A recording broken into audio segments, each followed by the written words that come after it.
풀렸나요? 예. 그래서 베냐민과 아도르노, 베냐민 하나만 해도 벅찬데 아도르노까지 일단 욕심을 내봤는데요. 예, 베냐민의 카프카 해석을 중심으로 하고 아도르노는 좀 변죽을 올리면서 끝내야 하지 않을까 생각합니다. 그리고 그 오가나이저 되신 분이 어제 무한공항 그 참사 애도를 보내주셔가지고 제가 안 해도 되겠습니다. 그래서 마음이 좀 착잡한데요. 어쨌든 이럴 때일수록 공부에 이렇게 뭐 공부든 아니든 이렇게 일에 매진하면서 좀 우울증을 경감시키면 좋겠습니다.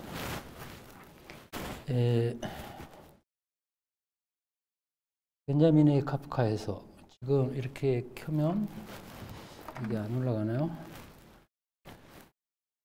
이걸 보고 하죠.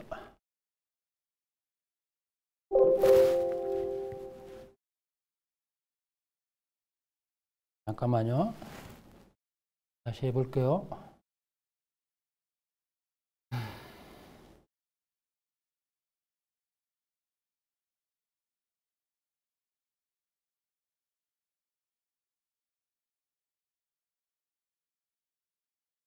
그래서 양이 많거든요. 여러분들 그 칼라로 출력한 거 받으셨죠? 네. 그거 보통 정성이 아니에요.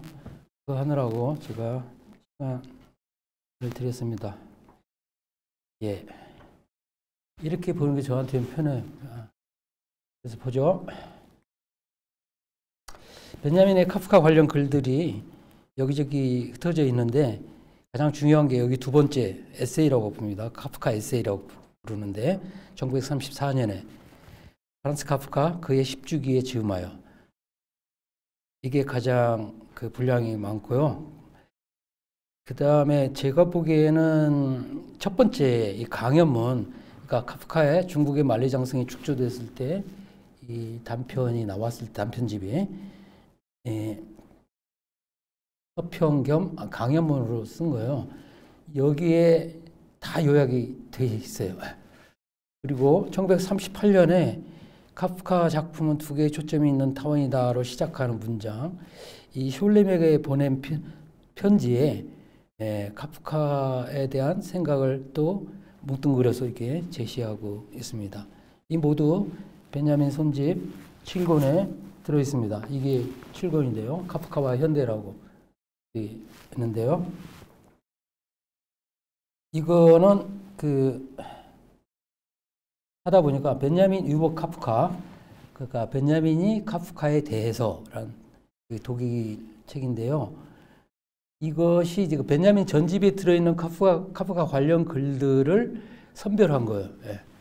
그래서 제가 번역을 하다 보니까 이걸 완역한 셈이 됐어요.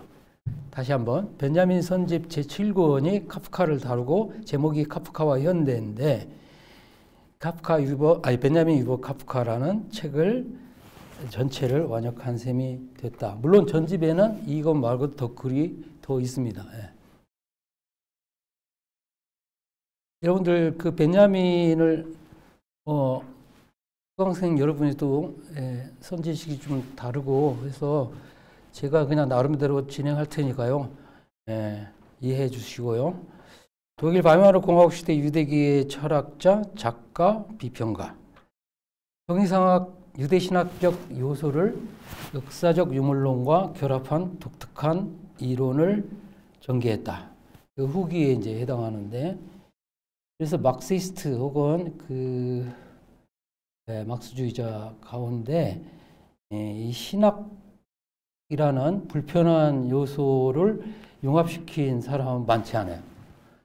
베냐민이 독보적이고, 근데 아도르노가 비슷해요. 예. 그래서 베냐민의 그런 점을 똑같은 막스주의를 지향하면서도 그 아도르노가 이어받았다고 할 수 있죠. 이어받았다니까 좀 이상하네요. 10년 후배인데요. 아도르노가 제자는 아니고요. 그래서 서로 영향을 많이 주고 받습니다. 그 밖에 이제 프리츠 리프라든지 몇몇 사람이 등장하긴 해요. 근데 어쨌든 신학, 종교, 이것은 유물론 진영에서는 종교는 인민의 아편이다. 그런 말이 있듯이 꺼려하는 그 주제예요. 그러니까 그걸 결합시켰으니 굉장히 당황스럽죠. 프레드릭 제임슨이라는 이론가는 베냐민을 막스주의 랍비라고 불렀어요. 근데 랍비는 이제 그 유대교에서 그 성현들을 가르치죠. 가르치는 선생님들. 그렇습니다. 그리고 베냐민이 교류했던 사람, 게르숑 숄렘, 테오더 아도너, 에른스트 블로흐, 지그프리드 크라카워, 베르톨트 브레히트 등이 있습니다. 베냐민은 이거 아도르노의 표현인데요. 비범한 사변적 능력과 고도의 문학적 특질이 결합된 문체를 구사하는 글을 썼다. 사변이 뭐죠? 철학에서 많이 나오는 말인데요. 헤겔의 그 관념론을 사변적 관념론이라고 하고, 그러니까 어떻게 보면 철학하는 능력, 철학에는 무엇이냐?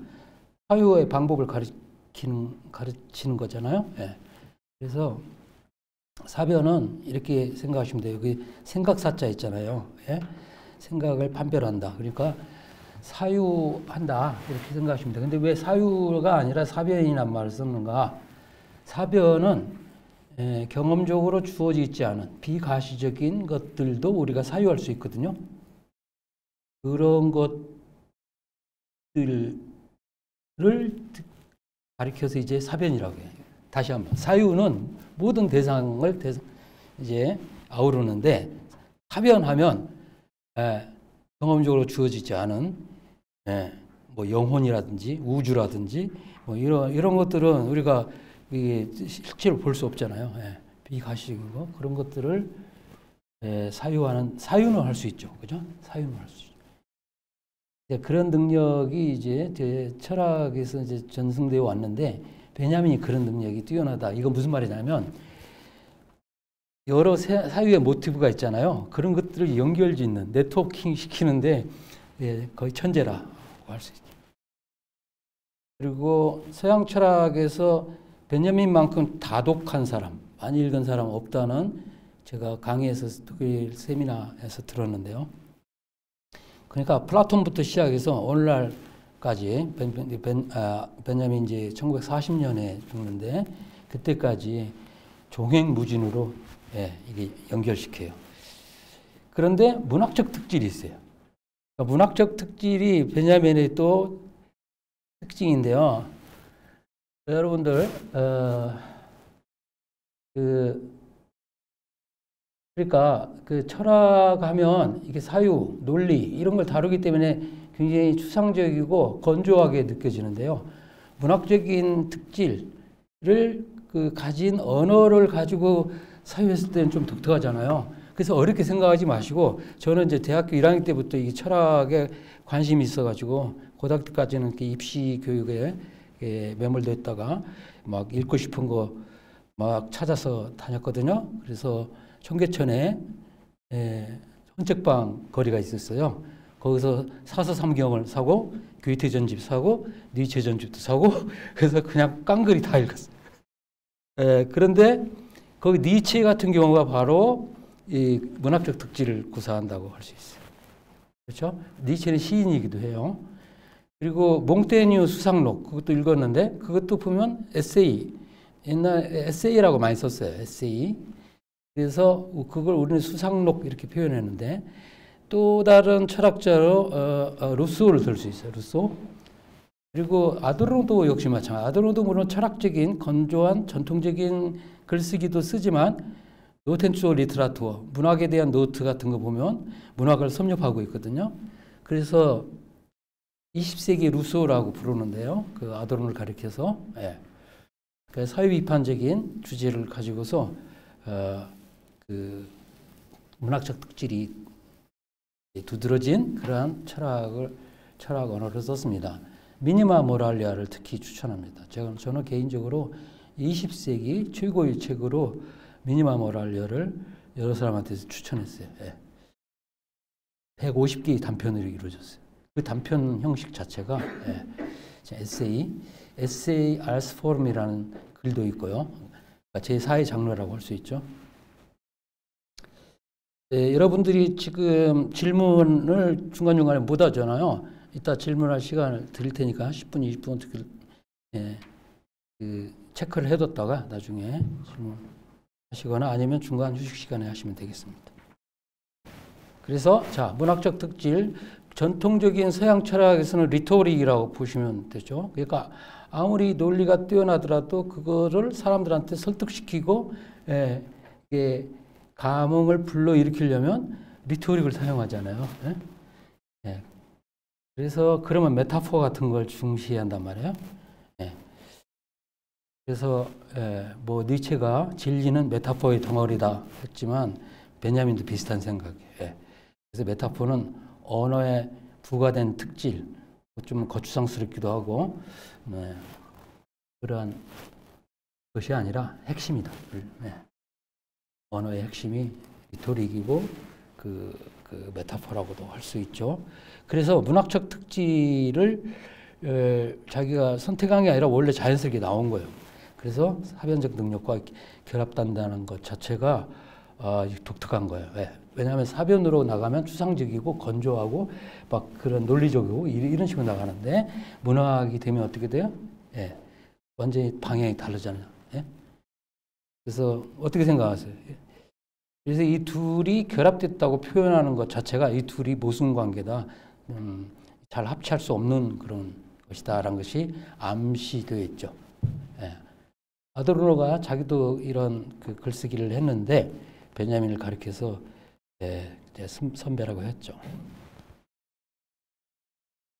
베냐민 조금 더 계속할게요. 그는 신학적, 형상학적 방향의 사고에 경도되면서도 다른 한편 그것을 부단히 계몽적 인식 관심, 좀 딱딱한 언어네요. 특히 후기에 좌파 아웃사이더로서 전유한 유물론적 시각과 결합하면서 독특한 통찰들을 전개한다. 좌파 아웃사이더라는 그 말은 자기 자신을 가리켜서 스스로 쓴 말이에요. 그리고 의식 철학적 전통을 벗어난 이미지적 사유, 그리고 경험, 꿈, 지각, 신체, 매체, 기억의 모티프를 갖고 전개한 통섭적 사유는 분과 학문의 경계를 넘어 사람들에게 많은 영감을 주고 있다. 잠깐만요. 소리를 없애버릴 거예요. 불필요하게. 자, 이게 파란 글씨를 쓴 게 제가 좀 강조한 것들이거든요. 경험하면 경험을 걸러서 이렇게 정리한 것이 인식이라고 할 수 있죠. 그런데 베냐민은 그거를 거꾸로 생각해. 경험은 인식의 모태고 상징이고 그렇게 돼요. 굉장히 역설적이죠. 경험은 굉장히 잡다하고 다양하고 혼란스러운데 그걸 정리한 게 인식 아니야? 이렇게 생각하죠, 우리. 근데 그걸 거꾸로 생각한 거예요. 인식이 되면 경험에서 걸러진 것들, 그게 어떻게 보면 진리라고 할 수 있어요. 그게 다 빠져나간 것들이라고. 그러니까 베냐민 하면 인식론보다도 경험이론이란 말을 써요. 베냐민 자신이 그걸 강조하고. 그래서 영어로는 experience, 독일어는 Erfahrung인데요. 자, 꿈은 프로이트를 비롯해서 20세기 이제 정신분석 비롯해서 많이 이제 주목을 받죠. 베냐민이 일방통행로라는 글에서 자기 꿈 이야기를 많이 씁니다. 근데 그 점은 아도르노도 비슷해요. 그래서 트라움 프로토콜, 꿈 프로토콜이라는 꿈 기록이라는 책도 냈어요. 그래서 이건 여러분들이 그냥 생각을 해보세요. 꿈하면 밑도 끝도 없는 이야기고 환상적이고 뭔가 현실하고는 꿈의 반대는 현실로 생각하잖아. 근데 반대. 꿈이 현실을 지시하고 암시하고 지침을 주고 뭐 그런 측면이 있습니다. 그래서 꿈, 그 다음에 지각도 인식의 반대말인데요. 인식이 되기 전에 단계죠. 독일어는 와네몽, 영어로 perception. 근데 지각이 또 주목을 받기 시작한 건 20세기라고도 할 수 있죠. 그 전까지는 인식에 정향이 있던 철학이 소홀히 했던 것들이죠. 그래서 멜로퐁티의 지각의 현상학, 그래서 지각을 중시하게 됐습니다. 그다음에 신체, 이건 뭐 정신의 반대죠. 아니면 의식의 반대. 매체는 20세기, 19세기, 20세기에 눈부시게 발전해서 매체 이론, 매체 철학. 그래서 매체하면 여러분들 그 이제 통신 매체 이런 걸 주로 생각하는데, 넓은 의미의 매체는 우리가 숨쉬는 공기 매체예요. 이런 것들이. 그래서 메디움 독일어로.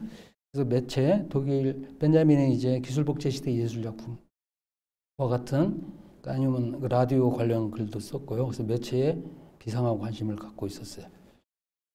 그러니까 문자 매체만 갖고 있었는데 다양한 매체들이 이제 등장하면서, 그다음에 기억은 뭐의 반대말일까? 기억은 모든 것을 작용하는 것 같은데, 역사를 이야기할 때 그래요. 역사는 벤자민에게는 기억의 대상이다. 그러면 역사로 그게 정리될, 아까 인식과 경험 관계 비슷하네요. 그렇죠? 인식과 경험. 인식이 되면 굉장히 정리되고 논리적이고 뭐 그런 것 같아요. 근데 경험은 아주 혼란스럽고, 기억도 그래요. 뭐 기억도 믿을 수 없는데 나중에 역사로 이게 정리된다, 이렇게 생각할 수 있잖아요. 벤자민은 거꾸로 생각합니다. 역사가 되는 순간 기억에서 중요한 것들이 빠져나가 버리는 거죠. 그래서 이런 것들을 사유했기 때문에 오늘날은 어떻게 보면 자연스럽게 된 그러한 철학의 대상, 그 전까지는 좀 좁았었죠. 여기 꿈 이야기 나왔지만, 꿈은 의식과 관계된다면, 아니다, 무의식이죠. 무의식. 그 전까지는 의식에 정향했다면 이제 무의식의 세계가 발견되잖아요. 그러니까 벤자민만이 아니고 지금 철학 전체의 지금 흐름과도 연결이 되죠. 20세기 철학을 한마디로 특징 짓는다면 그 이전까지 비합리적이라고 폄하되어 온 것을 복권시키려는 노력. 이렇게 말할 수 있어요. 뭐 하이데거, 누구든 뭐 베르그송이든 벤자민이든 다 들여다보면 그 전까지는 소홀히 했거나 이게 철학이 아니야. 그렇죠? 무의식은 저기 철학 대상이 아니었거든요. 근데 그게 발견되고 또 중요하다고 여겨지고 그래가지고, 여러분들 그 무의식 별거 아니지만, 이 물이에요. 수면 위에 빙산이 이렇게 떠 있어요. 그죠? 그러면 수면 안에 잠겨 있는 부분이 몇이에요? 있잖아요. 이게 80대지 90%. 9분의 8이라고도 하고, 뭐 어쨌든 여기는 9분의 1. 이게 정확하지는 않아요. 아무튼 대충 이 정도로 이게 무의식이에요. 무의식 이게. 의식은 그 위에 솟아나와 있는 부분. 그렇기 때문에 무의식을 중시하게 되죠. 자, 그리고 통섭 아세요? 통섭 들어보셨어요? 통섭은 에드워드 윌슨이라는 생물학자가 부각시킨 개념인데, 오늘날 통섭이란 말은 별로 안 쓰는 것 같아요. 근데 처음 이게 언제 등장했는지 모르죠. 한 20년 됐나? 뽕슬리앙스라고 하는데요. 찾아보세요, 여러분들. 통섭. 이제 통섭은 그냥 이게 내 느낌인데요. 이게 제가 컨퍼런스에 가서도 느꼈는데, 좌파들이 주로 써요. 우파들은 뭐냐? 융합복합. 그게 통섭이에요. 그 전까지 학제적 연구란 말이 있었거든요. 그거는 학문 분야들이 서로 연결된단 말이에요. 예를 들어 신경과학과 정신분석이 연결되듯이. 그런데 통섭은 똑같은 건데, 이제 학문 단위, 전공 단위가 아니라 지식 단위에서 서로 여러 학문 분야들이 연결될 때 그걸 통섭이라고 보시면 돼요. 그러니까 어렵게 생각하지 마시고, 학제적이면 학제적 뭐 생물학과 의학하고 연결되지. 그런데 이제 지식 단위에서 개별적인 지식에서 서로 융합될 때 그거를 이제 통섭이라고 합니다. 근데 베냐민이 이런 인문학에서 이런 걸 미리 선출을 했어요. 예. 그래서 베냐민의 글을 읽으면 전 개인적으로 이거 요새 사람들이, 예, 동시대 사람들이 쓴 것 같아. 예, 읽어보면. 여러분들 어떤지 모르겠어요. 예. 그래서 일방통행론, 선집 1권이 일방통행론인데 그거 읽고 그 충격을 받았다는 사람도 많이 봤고요. 예. 근데 개인적으로 다르겠죠. 수용하는 건. 자, 이건 지금 돌아가고 있는 전시회인데요. 이스라엘 예루살렘에 있는 국립도서관에서 카프카 사망 100주년을 기념해서 카프카 Metamorphosis of an Author, 그러니까 한 작가의 변형, 변신이라는 제목으로 미셸 키카라는 벨기에 출신의 카투니스트가 그린 거예요. 그래서 카프카 얼굴을 100개의 풍자화로 그렸어요. 캐리커처로. 자세히 보면 여러분들한테 좀 익숙할 겁니다. 들여다보면. 그래서 그걸 설명하고 있는 한 큐레이터가 그걸 설명하고 있어요. 그래서 제목은 One Kafka 100 times. 카프카는 한 명인데 이미지가 이렇게 100개나 된다. 뭐 그런 이야기 같고요. 유대계의 작가이기 때문에 유대인툼이 중요한 역할을 하죠. 베냐민도 그렇고요. 예. 그렇습니다. 그 다음 넘어갈게요. 카프카 읽기와 관련된 개인적 질문들입니다. 베냐민과 아도르노의 카프카 해석을 다루는 이 강의를 시작하면서 던지는 질문들입니다. 저 자신에게도 던지는 질문들이며 질문들은 더 추가될 수 있습니다. 첫째, 카프카는 어떻게 해서 현대의 고전으로 자리 잡게 되었는가? 한 작가, 이론가, 철학자의 명성의 문제입니다. 이건 그냥 여러분들한테 던지는 질문이고 이거는 쉽게 답변할 수 없어요. 예. 그러니까 여러분들 흔히 누가 인기다, 뜬다 하죠. 근데 왜 어떻게 해서 뜨는데 논리적으로 다 설명 가능해요? 안 되죠. 예. 그래서 카프카가 독자들에게 어떻게 작용했기에 인기를 끌었는가 그 질문입니다. 두 번째 질문은 이것과 연관되는데요. 카프카가 사망한 지 100년이 지난 오늘날에도 사람들에게 어필한다면, 카프카가 독자들에게 어필한다면 그 비결, 이유는 무엇일까? 카프카의 현재성, 악투얼리티트 문제입니다. 아니면 더는 어필하지 않는다면 왜 그러한가?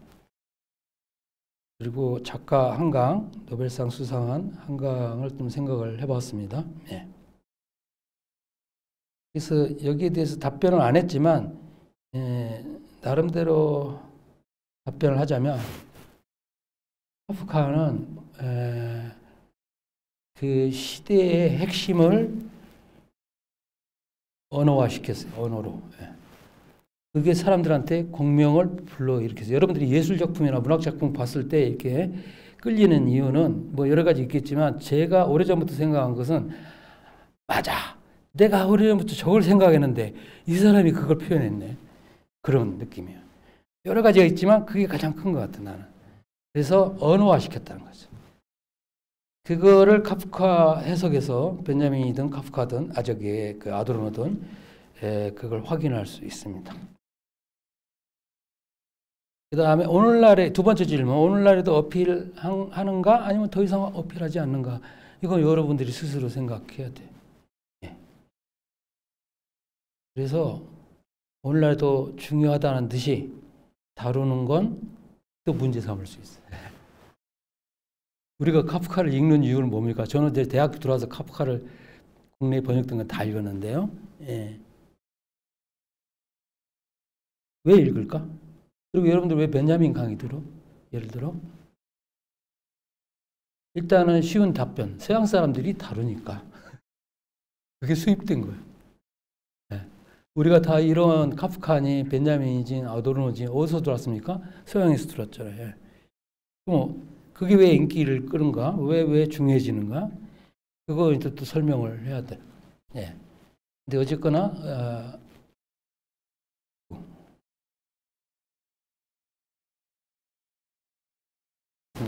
그 다음 질문 좀 더 있는데, 이건 베냐민과 아도르노의 카프카 해석을 오늘 다루잖아요.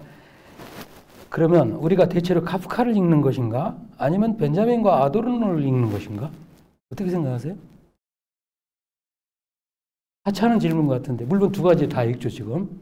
근데 그 가운데 중요한 것은 뭘까? 그러니까 방점이 어디 찍혔냐, 그죠? 카프카에? 아니면 벤자민에? 저한테는 중요한 질문이에요. 근데 답을 미리 말씀드리자면, 우리는 카프카를 읽는 것이 아니라 벤자민과 아도르노를 읽고 있어요. 벤자민의 정신. 그래서 여러분들이 어렵게 생각하지 마세요. 뭘 발제를 할 때 그 대상을 사람들한테 설명하잖아요. 그런데 사람들은 그 대상이 궁금하고 대상에 대해 설명을 들으려고 앉아있죠. 하지만 여러분들이 바로 그 프레임을 까는 거예요. 여러분들의 시선.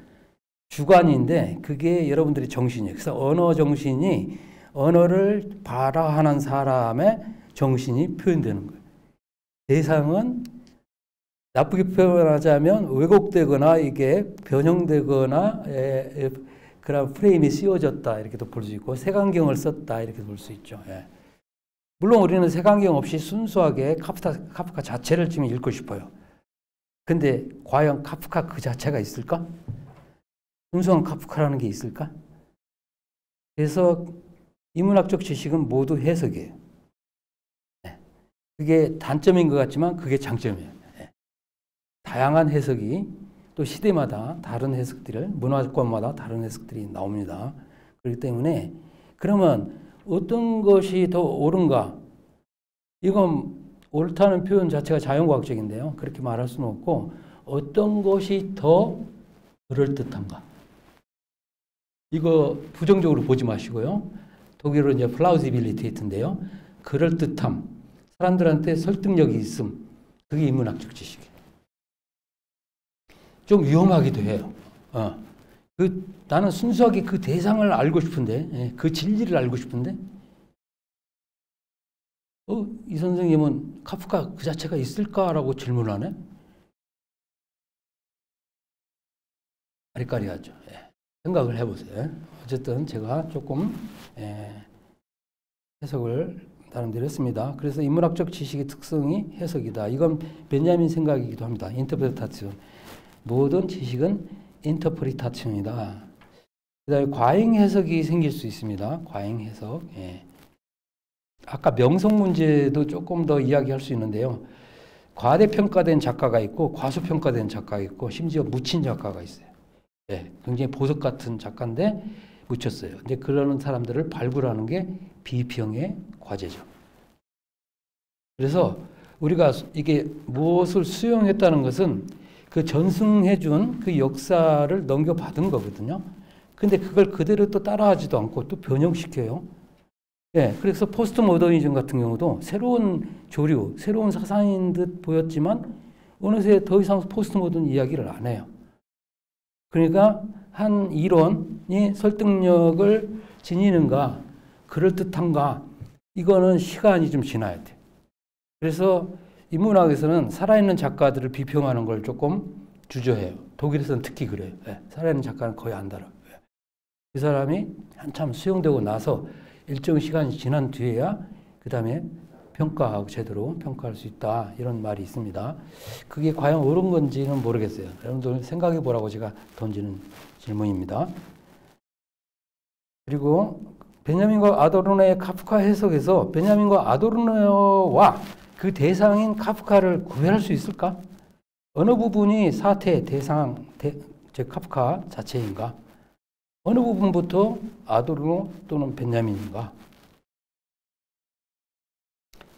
이것을 구별하기가 어려운 글쓰기를 하는 사람들이 베냐민이에요. 아도르노도 그럴 것 같고요. 그러니까 그걸 단점으로 지적하기도 합니다. 어디까지가 당신 주관적인 이야기고 어디까지가 대상이야. 그렇죠? 그래서 이것도 여러분들한테 던지는 질문이에요. 해답이 없어요.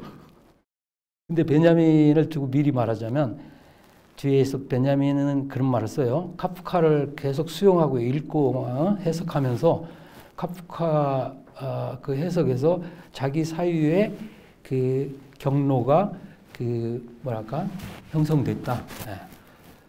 그러니까 카프카를 읽으면서 생각이 일관되게 되는 게 아니라 계속 변형되는 거죠. 그러니까 대상과 함께 가는 거예요. 어떻게 보면 상대성 이론이 생각나네요. 예. 그러니까 우리는 뉴턴 역학적으로 생각하면 고정된 그 관찰자가 있잖아요. 그 대상은 그게 이제 그 측정이 되죠. 근데 상대성 이론에서 아인슈타인이 뭐라고 말했습니까? 본인도 움직이잖아요. 그래서 내가 지금 바라보는 게 보는 것인가? 예? 그런 생각이 나네요. 저기 세잔이 생 빅토르 산을 여러 번 그릴 때 이게 내가 바라보는 것일까? 내가 보는 게 맞아? 예. 그래서 여러 장 그리는데 그때마다 시각이 다 달라집니다. 이게 퍼스펙티브, 시각이 이제 절대적인 시각이 없이 예? 주관도 움직이기 때문에 주관도. 그러면 흥미로운 질문이 나올 수도 있고요. 여러분들 지금 머리가 좀 빠글빠글 해가지고 갑자기 혼란스러울 겁니다. 자, 문학에 대한 카프카의 생각을 읽어볼게요. 내 생각에 책을 읽는 사람은 책을 읽는 사람을 꽉 깨물고 콕콕 찔러대는 것만 읽어야 할 것 같아. 우리가 읽는 책이 우리 머리를 주먹으로 한 대 쳐서 우리를 잠에서 깨우지 않는다면 도대체 왜 우리가 그 책을 읽는 거지? 자네가 편지에 쓴 것처럼 우리가 행복하려고 읽는 걸까? 맙소사.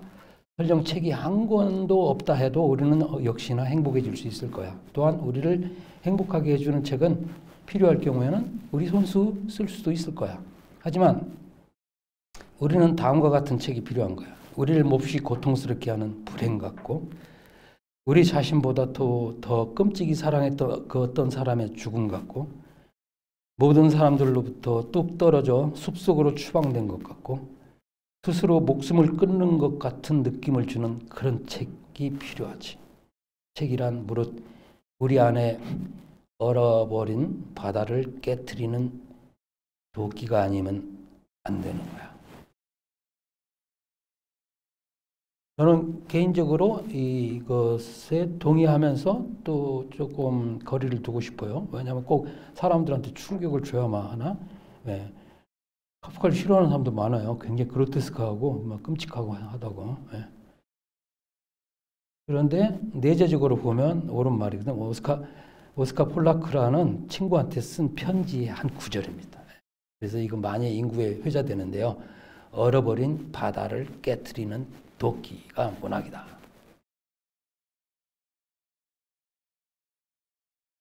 그런 건 많이 여러분들 느끼셨죠? 예. 변신이라든지, 그죠? 아카데미에 드리는 보고라든지, 예. 뭐 동물 이야기들 많잖아요. 예. 그 다음에 제가 들어갑니다. 카프카의 글. 카프카의 작품은 예언적 작품이다. 그의 작품이 다루는 삶은 지고로 정밀한 희한함들로 가득 차 있는데 독자들이 보기에 그것들은 작가가 정작 그 자신은 새로운 질서에 적응할 줄 모른 채 모든 관계들에서 일어나고 있음을 느끼는 전치 현상들의 작은 표지, 암시, 징후들에 지나지 않는 것으로 이해할 수 있다. 그래야 작가로서는 이러한 법칙들이 등장한다는 것을 드러내주는 거의 이해할 수 없는 이 삶의 왜곡들에 대해서 가공할 두려움이 뒤섞인 놀라움을 가지고 답변하는 길밖에 없다. 카프카는 그가 묘사하는 필치 아래에서 왜곡되지 않는 그 어떤 사건도 상상할 수 없다는 생각으로 가득 차 있다. 달리 말해 그가 묘사하는 모든 것은 그 자체와는 다른 어떤 것에 대한 진술이다. 카프카가 그의 유일한 대상이라고 할 수 있는 이러한 삶의 왜곡에 집요하게 매달리는 것은 독자에게 답답한 인상을 불러일으킬 수 있다. 이 전치는 심리학 용어인데 특히 프로이트가 떠오르는데요. 꿈은 일상에서 경험한 것을 소재로 해서 밤에 그거를 빚어내거든요. 빚어내는데 전치 그냥 그대로 이게 모사하는 게 아니고 왜곡시키죠. 변형시키고. 그래서 전치란 단어를 많이 쓰고요. 압축이란 단어도 많이 써요. 그 다음에 몇 개의 단어가 더 있는 것 같은데 그런 개념들을 가지고 꿈의 해석을 썼어요. 예. 그래서 그럼 전치가 회쉬붕이라고 하는데 이게 도대체 뭔가? 예. 자, 조금 기회가 되면 말씀드릴게요. 일단은 여기서는 왜곡, 기형 이런 걸로 변주하고 있습니다. 예, 좀 더 읽어볼게요. 그러나 카프카 자신의 시선 속 위안할 길 없는 진지함이나 절망과 마찬가지로 이러한 답답하다는 인상도 근본적으로 그가 작가로서 순수하게 문학적인 산문과 단절했다는 것을 나타내주는 한 징표일 뿐이다. 제가 중요하다고 생각하는 구절은 파랗게 표시했습니다. 여러분들 자료에도 파랗게 되어 있나요? 예. 순수하게 문학적인 산문과 단절했다. 정말 중요한 구절인데요. 보들레르, 베냐민이 가장 많이 연구한 작가는 보들레르예요. 그 다음에 카프카일 거야 아마. 그 밖에 이제 프루스트라든지 칼 크라우스 여러 작가들이 있습니다. 근데 문학적인 산문과 단절했다. 이렇게 생각하시면 돼요. 오늘날은 특히 적용되는 말인데 이건 제 주관이기 때문에 여러분들이 꼭 동의할 필요는 없어요. 오늘날 우리는 문학이 책임질 수 없는 시대, 세상에 살고 있다. 오래전부터. 물론 한강 작가가 노벨 문학상을 수상했지만 그게 순수한 문학인지는 모르겠어요. 기억, 자서전, 조사, 보고서 여러 장르가 섞여 있을 수 있어요. 그럼 문학이란 무엇인가? 근데 어쨌든 문학, 예술이라는 특정한 그 영역이 있다고 생각하는 것이 오래된 관습이었어요. 이걸 혁파하는데 베냐민이 부심했어요. 왜냐하면 문학 작품이 위대한 것은 그게 문학이기 때문이 아니라 그 문학이 탄생한 시대의 경험을 우리한테 전달해 주기 때문이에요. 그렇기 때문에 문학적이다 아니다 그 구별이 중요한 거 아니라는 거죠.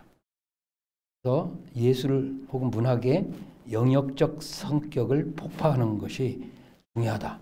이걸 거듭해서 강조합니다. 왜냐하면 문학주의, 예술주의, 유미주의, 탄미주의 이렇게 가면요. 순수 문학, 우리말로 순수 참여 논쟁이 있었잖아요. 그게 자체가 이데올로기고 그거 자체가 결국은 현실을 떠나게 돼. 그러니까 문학은 다시 한번 순수 문학이냐 아니냐가 중요한 게 아니라 모든 문학은 순수할 수가 없어요. 현실과 착종되어 있고 그것의 경험, 이미지를 단자로, 모나드로 보여준다. 압축해서. 그렇기 때문에 우리한테 그게 와닿는 거고 충격을 주는 것이고 그렇다고 볼 수 있습니다. 이거 거듭 생각해 보세요. 카프카의 문학은 전통적인 의미에서 문학이 아니다. 그걸 넘어서 있다. 문학이면서 문학 아니기도 하다. 이게 왜 이런 설명이 나오냐? 앞에 카프카를 읽다 보면 갑갑한 느낌을 준다고 했거든요.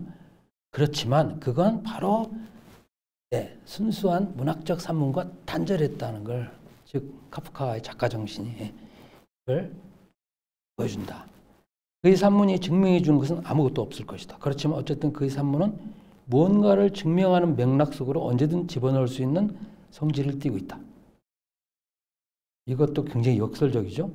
증명해 주는 게 하나도 없다면서 증명해 주는 맥락 속에 언제든지 집어넣을 수 있다. 우리는 여기서 하가다의 형식을 상기할 필요가 있다. 유대인들은 랍비의 글에서 가르침, 할라카를 설명하고 확인하는 데 기여하는 모든 이야기, 스토리텔링, 아넥도테, 일화들을 가리켜서 하가다라고 부른다. 탈무드에서 하가다적인 부분처럼 탈무드가 하가다야. 카프카의 책들 역시 이야기들이다. 즉 하가다이다. 언젠가 할라카의 질서나 공식, 가르침을 도중에 만날 수 있을지 모른다는 희망과 동시에 불안을 품으면서 언제든지 중단했다가 다시 장황한 서술들에 머무르곤 하는 이야기들이다. 자, 그래서 지금 중단했다가 다시 장황하게 나간다 했어요.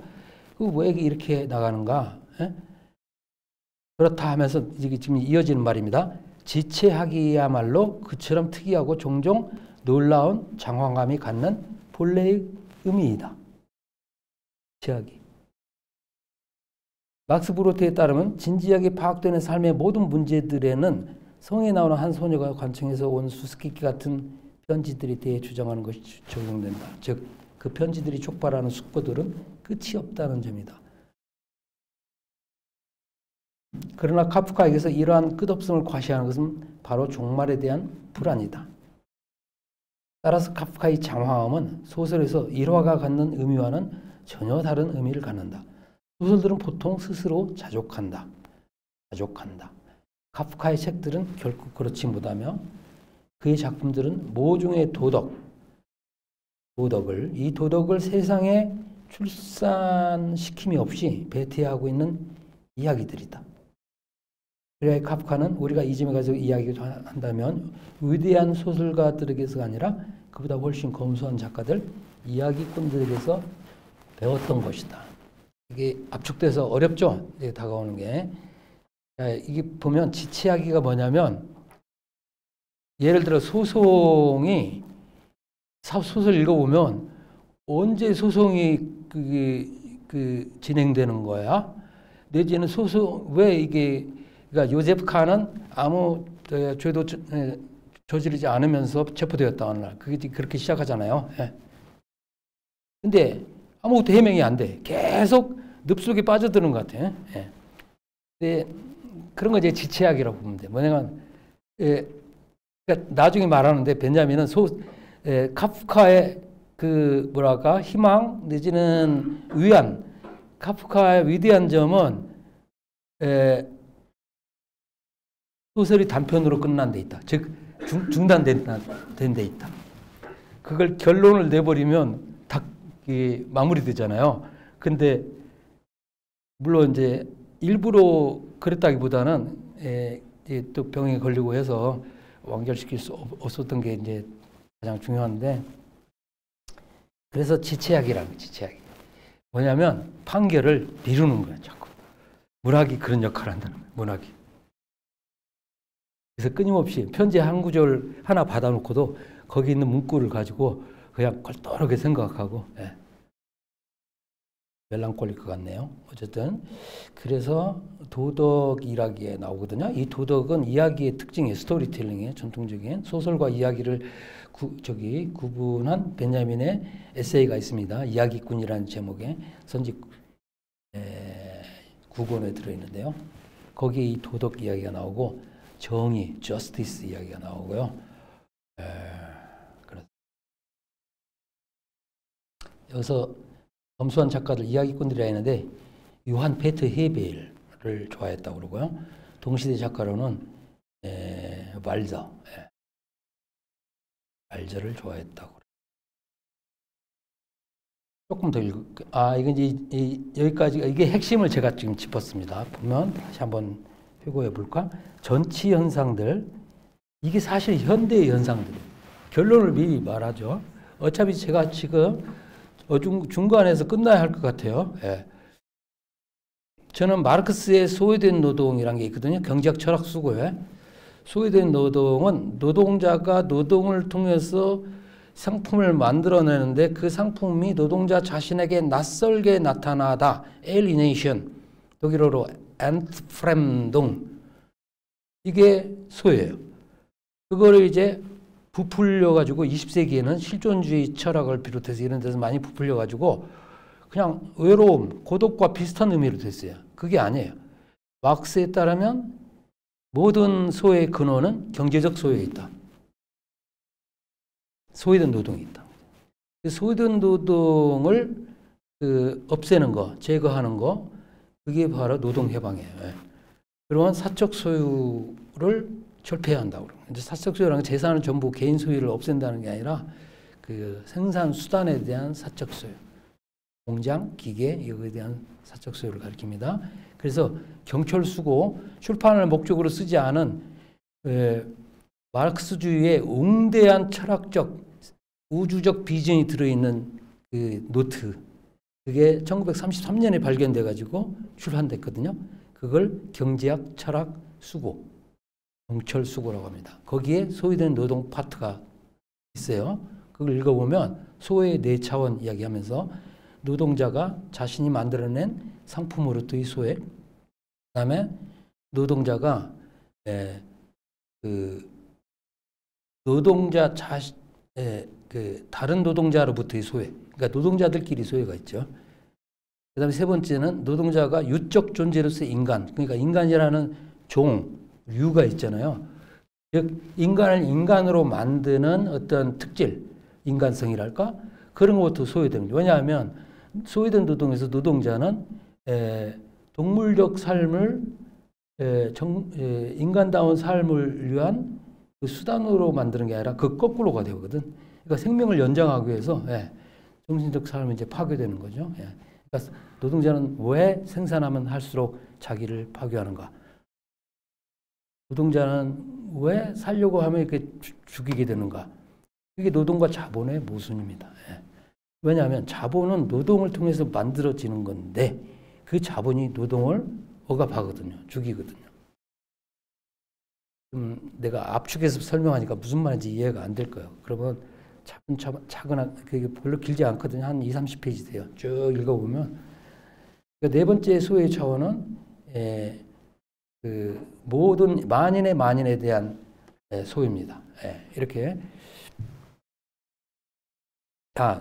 다시 한번 노동의 결과물로서의 상품, 노동 생산물로부터의 소외.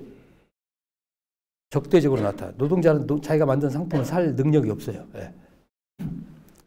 자기가 만들어낸데도 불구하고. 두 번째는 노동 행위로부터 소외다. 생산 행위로부터 소외. 세 번째가 유적 존재로부터의 소외. 가퉁스페이징이라고 하는데요. 네 번째가 인간으로부터 소외. 그러니까 만인에 대한 소외죠. 근데 같은 소외. 그러니까 이제 이야기하는데 거기에서 저는 설명할 수 있다고 생각해요. 근데 여기 모더니티 이야기, 소외된 노동자 이야기 안 나와요. 근데 그 바탕에는 깔려 있어요. 왜? 카프카 작품은 초시대적이고 어떤 그러한 대상을 다룬 게 아니라 모더니티의 핵심을 다루고 있거든요. 보들레르가 모더니티의 증인이라고 벤자민이 말했는데 1860년 전후거든요. 악의 꽃이 나온 지. 그로부터 60년 뒤에 카프카의 소설들이 나올 때 똑같은 모더니티의 증인, 다른 차원에서, 다른 의미에서 그렇기 때문에 벤자민에게 중요하고 카프카를 그래서 유물론적 해석을 바탕에 깔고 있다 이렇게 생각합니다. 결론을 다 이야기하는데 이러한 해석에 대해서 이번 학기 기획강좌의 다른 선생들은 반발을 할 수 있어요. 자, 종합을 하는 것은 여러분들의 몫입니다. 어떡할 거예요? 조금 불쌍하기도 하고 어쨌든 여러분들이 해야 할 숙제이기도 하고요. 무슨 말이냐면 선생들마다 다른 이야기를 하는데 이게 뭐 어떻게 되는 거야 하고 그래서 큰 퍼즐을 전체를 맞추는 건 여러분들의 몫이에요. 그렇지 않으면 이 심포지움은 다른 형식이 돼야 돼. 패널 토의가 된다든지. 그래서 난상 토론이 벌어지는데 우리는 고상한 사람들로서 서로 접촉하기를 꺼려하면서 자기들이 이야기만 하거든요. 오해하지 마시고요. 제가 좀 이렇게 너스레를 떱니다. 이해하시고요. 그래서 뭐 실존주의 뒤에 나오겠지만 카프카를 잘못 해석하는 두 가지 큰 방향이다. 하나는 정신분석적 해석이고 다른 하나는 실존주의적 해석이다.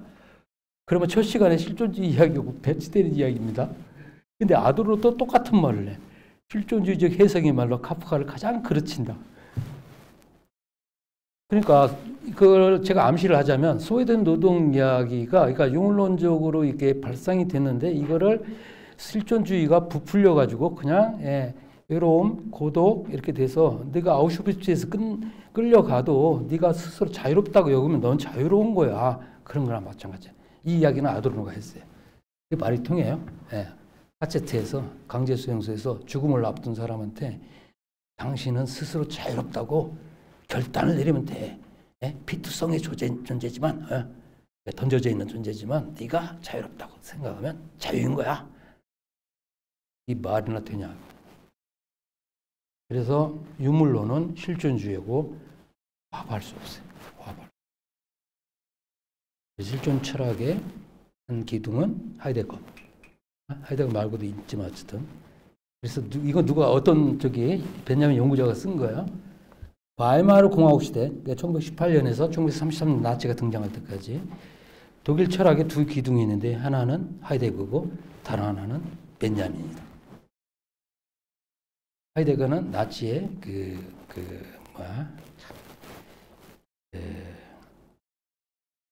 대변인이 됐죠. 프라이부르크 대학 총장이 되면서.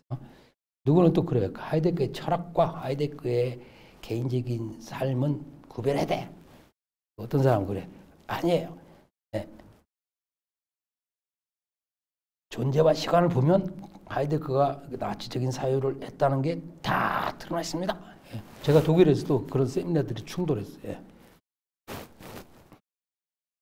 좀 이야기가 번졌는데 사실은 알려주고 싶은 마음이 제가 앞서가지고 결론을 미리 냈어요. 예.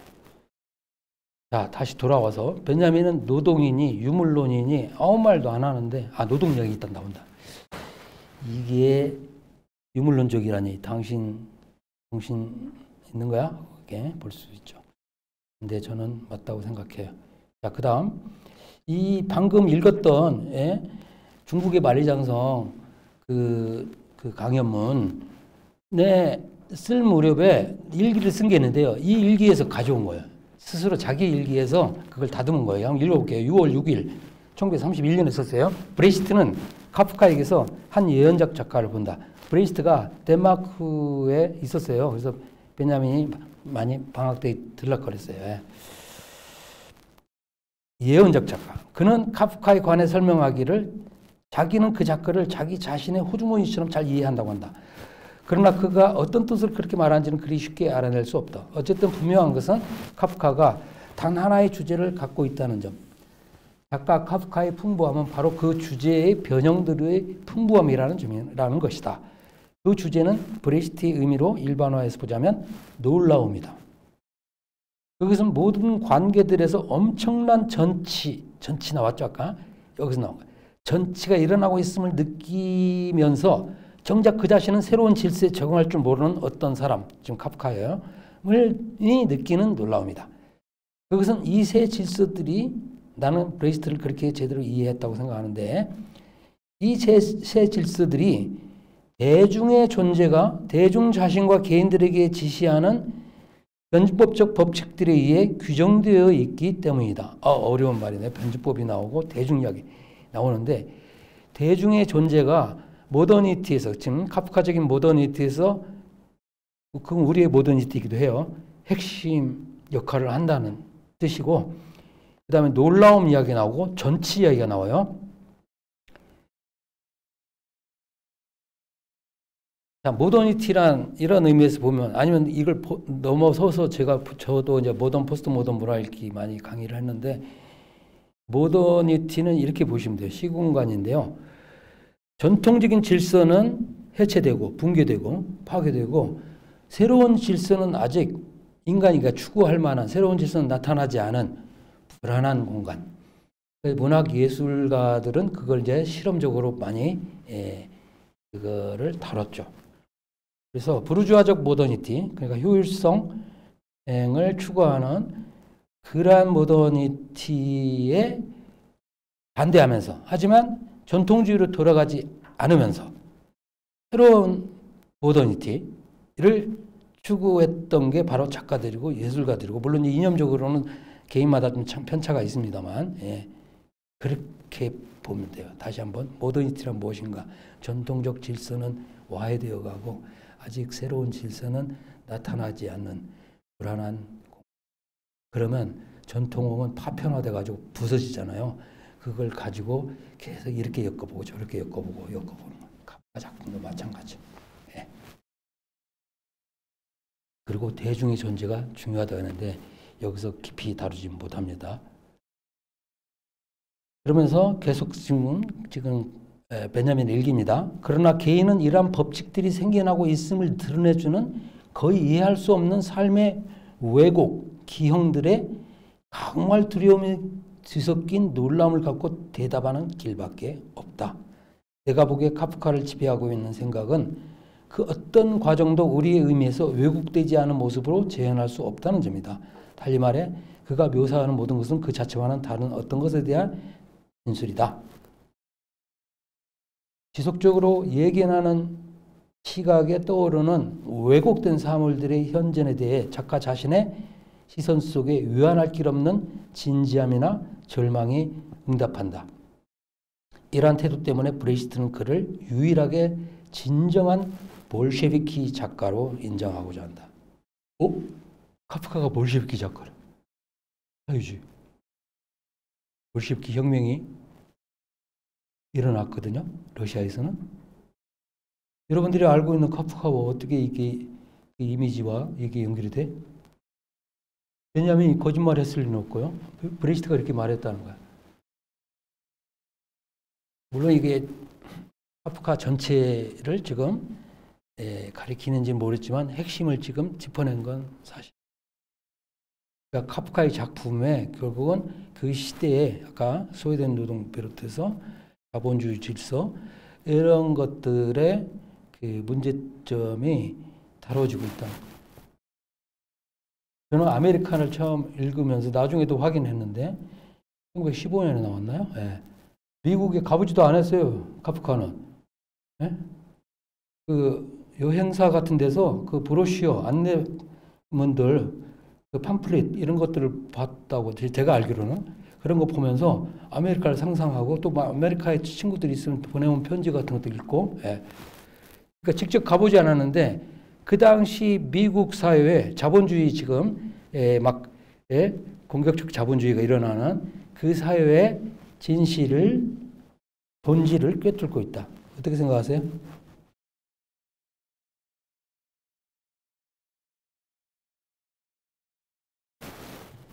예. 그래서 많이 본다고 해서 많이 경험한다 해서 좋은 글을 쓰는 건 아닙니다. 예. 적게 보고 적게 볼수록 좋을 수도 있어요. 예. 그래서 나는 그걸 카를 로스만이 거기에 모험하는 그걸 따라가면서 막 엘리베이터 보이도 하고 막 그러잖아요. 그때 이 자본주의의 진수를 난 느꼈어요. 제가 대학교 때 1학년인가 2학년 때 읽으면서 카프카를 아메리카를 읽으면서요. 실종자라고도 번역이 되죠. 그렇습니다.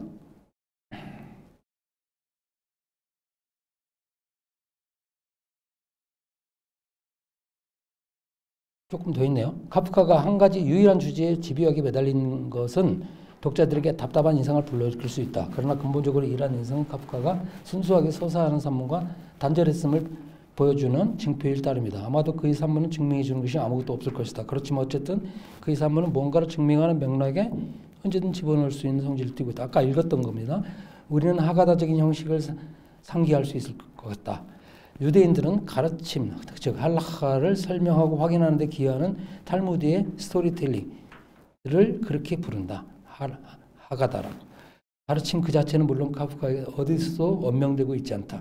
우리는 그 가르침을 사람들의 놀라운 태도, 공포에서 생겨났거나 공포를 불러일으키는 그들의 태도에서 읽어내려고 시도할 수 있을 뿐이다. 이럴 줄 알았어요. 지금 몇 시예요? 쉴까요? 8시 반? 9시 20분까지죠? 예. 그래서 조금 쉴게요. 10분. 예. 8시 반이니까 8시 40분에 다시 시작하겠습니다.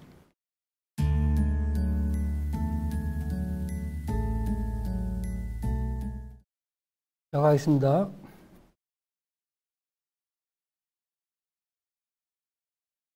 이제 프란츠 카프카 그의 10주기에 즈음하여 라는 방대한 분량의 에세이 4개의 장으로 이루어졌어요. 하나는 파촘킨, 그 다음에 어린 시절의 사진, 그 다음에 꼽추난쟁이, 마지막으로 산초판자. 1장 파촘킨 이야기를 이제 베냐민이 시작하는데요. 이 1화가 카프카의 작품 세계를 200년 앞서 보여주고 있다고 해설합니다.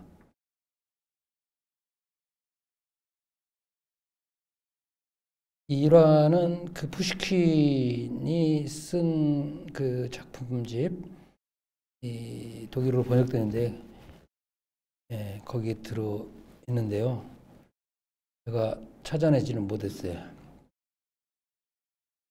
읽어볼게요. 다음과 같은 이야기가 전해진다. 파촘키는 평소 정기적으로 재발하는 심한 우울증을 앓았다. 그럴 때에는 어느 누구도 그에게 접근해서는 안 되었고 그의 방에 출입하는 것도 엄격히 금지되었다. 공정에서는 아무도 파촘킨의 우울증에 대해 언급하지 않았으며 특히 사람들은 그 사실을 넌지시 암시만 해도 카타리나 여왕의 노여움을 사게 된다는 것을 알고 있었다. 그런데 한 번은 파촘킨 재상의 우울증이 이례적으로 오래 지속된 적이 있었다. 그 결과 심각한 피해가 일어났다. 서류하면은 서류들이 쌓였다. 그런데 여왕이 처리할 것을 요구한 그 서류들은 파촘킨의 서명이 없으면 처리될 수 없는 것들이었다. 고관들은 대체 어찌해야 좋을지 몰랐다. 그때 우연히 슈발킨이라고 불리는 하급 서기가 재상의 관방으로 통하는 대기실에 들어왔는데 거기서는 추미런 고문관들이 모여 여느 때처럼 탄식과 불평을 늘어놓고 있었다. 나리들 무슨 일입니까? 제가 도와드릴 일이 있습니까? 라고 이 열성적인 슈발킨이 물었다. 제가 이어서 중단했는데요. 요약하자면 이제 내용을 상황을 알고 나서 그거 저한테 주십시오. 해가지고 서류들을 몽땅 들고서 그 파촘킨 방으로 들어갔어요. 그리고 그걸 내려놓고 서명하라고 요구했어요. 그러자 손톱을 물고 있었나? 깨물고 있었나? 서명을 다 했어요. 그리고 그걸 다 끌어안고서 밖으로 나와서 너무도 당당하게. 다른 사람들이 다 놀랐어. 어떻게 서명 다 받았어? 다 받았어요. 그래서 이제 다 들여다봤어요. 그 서류를. 그리고 어안이 벙벙했어. 다 놀랐어. 그 서명이 파촘킨이 아니라 슈발킨이라고 다 써 있었다. 그래서 이게 뭘 말해줍니까?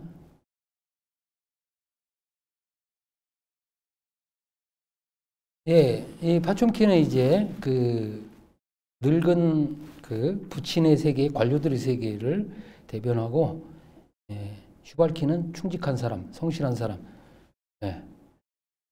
인간 우성, 상식을 가진 사람. 여러분들 그렇게 안 느껴요? 그 성에서의 카나, 소송에서의 유제프 카나, 아니면 심지어 요 카를 로스만도 굉장히 성실하고 이성적으로 사유하려고 그러고, 그렇죠? 근데 여지없이 깨지죠. 항상 부딪히면, 무너지고. 여러분들은 어떻게 살아요? 여러분, 저는 그 주인공들하고 좀 감정이 비슷해요. 그런데 막 여지없이 깨지거든요. 이 일화를 통해 베냐민은 파촘킨이 사는 넓고 어두운 관료들의 세계와 충직한 슈발킨을 대조한다. 제가 보기에 MV라고 쓴 건요. My point of view. 제 관점. 그렇지 않으면 이게 요약한 건지 내 의견인지 모르잖아요. 구별이 안 되잖아요. 그래서 MV라고 제가 씁니다. 슈발킨의 건전한 인간호성 gesunde Menschenverstand. 그거는 영어로는 이제 커먼센스 상식이고요. 정의감도 가득 차 있죠. 나중에 아도로는 이게 카나 요셉 카가 정의를 자기한테로 끌어오려고 했던 것이 죄다. 사실은 죄가 될 수 없는데 그게 왜 그럴까요? 파촘킨은 전락했거나 전락하고 있는 권력자들, 하지만 언제라도 그 권력을 휘두를 수 있는 자들의 세계를 상징한다. 이 권력자들은 피로에 지친 모습인데 무거운 지구를 떠받치는 신화 속의 영웅들은 아니다. 오히려 사소한 일상적인 것이 그러한 무거움을 갖고 있고 권력자들이 그것을 관장한다. 이 권력자들은 아버지들처럼 영락 상태에서 부상해서 해먹은 부자 관계를 생생하게 상기시킨다. 선고라는 작품에서 그렇죠. 익사를 선고하죠. 아버지가 아들한테. 그것도 형벌을 내리는 자로서 말이다. 카프카에게서 이러한 양상은 시대적 발전과 변화의 차원을 넘어 우주적 시대, 즉 영원 속에서 나타난다. 관리들의 세계와 부친들의 세계가 카프카에서 동일한 세계로 나타난다. 법원 관리들처럼 죄가 부친의 마음을 끈다.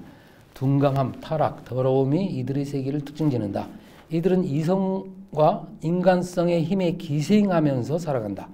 이들은 자신들이 기생하는 자식들의 힘만이 아니라 그들의 생존권마저 갉아먹는다. 이 아버지들이 자식에게 탄핵하는 죄는 원죄라는 형상을 띈다. 좀 어렵습니다. 카프카는 이렇게 말한다. 원죄, 즉 인간이 범한 그 옛날의 불의라는 것은 그에게 어떤 불의가 발생했고 부당한 일이 그에게 원죄가 저질러졌다는 비난, 그가 제기하면서 또 그만두지 못하는 그 비난을 가리킨다. 어려워. 여러분들이 되새김질을 해야 돼. 이 비난의 화살을 아들이 아버지에게 향하는 한 아들은 죄인이 될 수밖에 없다. 그러나 이 문장을 두고 우리가 자식의 이러한 비난이 잘못되었고 그래서 죄가 된다는 결론을 내려서는 안 된다고 베냐민은 언명한다. 카프카에게서 이 소송은 끊임없이 지속된다. 이 소송에서 아버지가 연대하는 관리들의 세계는 무한한 부패 가능성을 보여주지만 역설적이게도 그들의 매수 가능성은 또한 유일한 희망이기도 하다. 법정은 법전을 보여주지 않고 카프카의 주인공은 사람들이 죄가 없는데도 심판을 받으며 무지하기 때문에 심판을 받는다고 추측한다. 무지로 인한 심판은 우연이 아니며 오히려 고대로부터 알려진 운명 개념을 예시해 준다. 이 운명론에 따르면 위반을 야기하는 것이 그 운명의 법칙 자체이다. 베냐민의 다른 에세이 운명과 성격을 참조하시면 좋은데요. 그 신화, 그리스 신화에서 많이 나오는 오이디푸스 왕 같은 거, 그죠? 모르잖아. 모르고서 아버지를 죽이잖아요. 그 어머니와 결혼하고. 그 운명을, 그러니까 베냐민적인 의미로 간단하게 이야기하면 운명이 바로 신화적인 폭력이에요. 그 신화는 죄와 속죄의 굴레예요. 자, 모르는 상태에서 우연히 무지한 상태에서 죄를 짓게 되고 그걸 또 속죄해야 돼요. 베냐민에 따르면 속죄가 아니라 면죄를 해야 하거든요. 근데 속죄를 낳으면 또 그게 죄를 낳아요. 그래서 죄와 속죄의 연쇄, 반복 강박 이런 것들의 함의를 담고 있어요. 신화가 혹은 운명이. 운명 개념은 불행 개념과 연결되고요. 운명 개념의 반대는 없어요. 그거 자체가 운명 개념이 지금 여기 나오잖아. 운명은 위반, 즉 죄를 야기하는 것 자체가 운명이에요. 위반하게 만들어요. 예를 들어 이런 거예요. 어린애들 놀 때 금을 그어놨는데 금이 안 보여. 아니면 안 보이는 실을 놓고서 그걸 넘어갔잖아. 너 넘어갔어. 보고 그러면 어리둥절하잖아요. 그래서 여지없이 당하는 거예요. 그래서 운명, 살아있는 것의 죄의 연관이라고 했어요. 살아있는 것의 죄의 연관. 이걸 문학 작품에서도 다 추적합니다. 베냐민이. 그리고 현실에서도 추적을 해요. 그러니까 신화적 폭력은 어떻게 끊어낼 수 있는가? 폭력 비판을 위하여 그 에세이도 보시면요. 이 이야기가 또 나와요. 그래서 거기서 면죄의 이야기 나와요. 속죄가 아니라 면죄를 시켜야 하는데. 그래서 살아있는 것의 죄의 연관. 살아있다는 이유로 죄를 짓게 되는. 이런 맥락을 가지고 조르주 아감벤이라는 이론가가 호모사케르라는 책을 씁니다. 거기서도 이런 맥락이 나와요. 어쨌든 카프카 작품에 바로 이 부친들의 세계, 관리들의 세계, 그렇잖아요. 성에서도 보면 주인공 카가 성에 다다르지 못한 채 좌절해서 끝나요. 근데 그 구상에 따르면 죽는 걸로 되어 있어요. 그리고 소송에서는 칼에 찔려 죽임을 당하죠. 모르는 신사들한테서. 그렇습니다.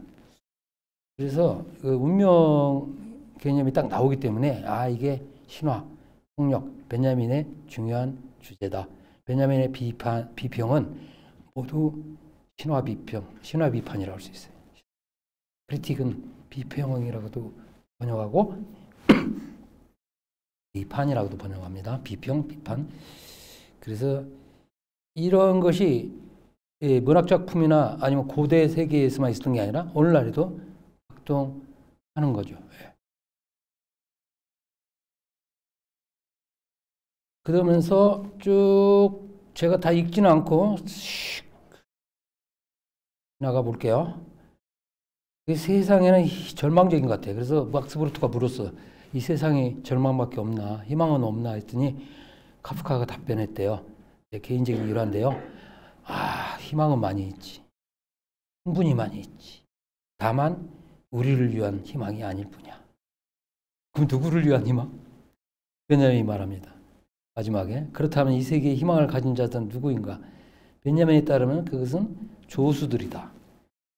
더 나아가 아둔한 사기꾼, 대학생은 아메리카에 나오는 바보들도 나오고요. 다른데 또 뒤에 보면 산초판자도 그래. 산초판자. 주인 돈키호테를 모시고 다니는데 조금 모자란 사람처럼 보여요. 이건 여러분들이 계속 생각해야 돼요. 왜 그런지. 이들에게 희망이 있다는 거예요. 그래서 제가 잠정적으로 내린 결론이 인간이 지금 합리성, 이성, 고도로 명민하게 발달시켜 왔거든요. 그런데 그게 잘못된 거예요. 이성을 믿으면, 그러니까 도구적 이성, 목적 합리성을 생각하면 비판할 수 있죠. 근데 제가 말하는 이 맥락은 그냥 일부에 불과하고요. 더 넓어요. 왜 오늘날 범부들, 선남 선녀들은 구제될 수 없는가? 물론 문학작품이에요. 여러분들 혼동하면 안 돼요. 지금 카프카가 현실에 대해서 말하는 게 아니라 비유담을 가지고 말하는 거예요. 그렇기 때문에 현실하고 혼동하면 안 돼요. 여러분들. 문학작품에 등장하는 어떤 모티프, 개별 요소, 인물들을 가지고 평가하면 안 돼요. 문학작품 전체를 통해서 전체의 의미에서 그거를 짚어내야 돼. 그렇지 않고 쉽게 우리가 그거를 혼동하거든요. 뭐 안티고네라는 그리스 비극에서 안티고네가 잘했냐, 크레온이 잘했냐? 아니에요. 그 작품 전체를 읽고 거기서 의미를 추출해야지. 그렇게 현실의 인물하고 픽션의 인물을 동일시 등치시켜가지고 거기서 평가하고 판단하고 비판하면 안 돼요. 그게 베냐민의 신념이에요. 그럼 지금 카프카는 베냐민에 따르면 하나의 시험 배치, 그러니까 실험실에서 이론은 이렇게 해보고 저렇게 시뮬레이션을 해보잖아요. 그걸 보여주고 있을 뿐이에요. 어떻게 생각해? 뭐 법 앞에서라는 조그만 우화를 가지고 이 법의 문은 너 죽어가는 이제 그 시골에서 온 사람한테 당신을 위한 것이었어. 그 직전에 뭐 반전이 일어나죠. 반전. 카프카에서 그런 반전도 상당히 재밌죠. 그 모험 소설, 그러니까 그 범죄 소설, 탐정 소설 같은 그 분위기, 아도르노 그걸 지적합니다. 그런 분위기가 있습니다. 어디에도 속하지 않으면서 누구에도 낯설지 않은 이들은 여러 인물들 사이를 오가는 사자들이다. 베냐민이 이런 미숙하고 서툰 인간들을 위해 희망이 존재한다고 말한다.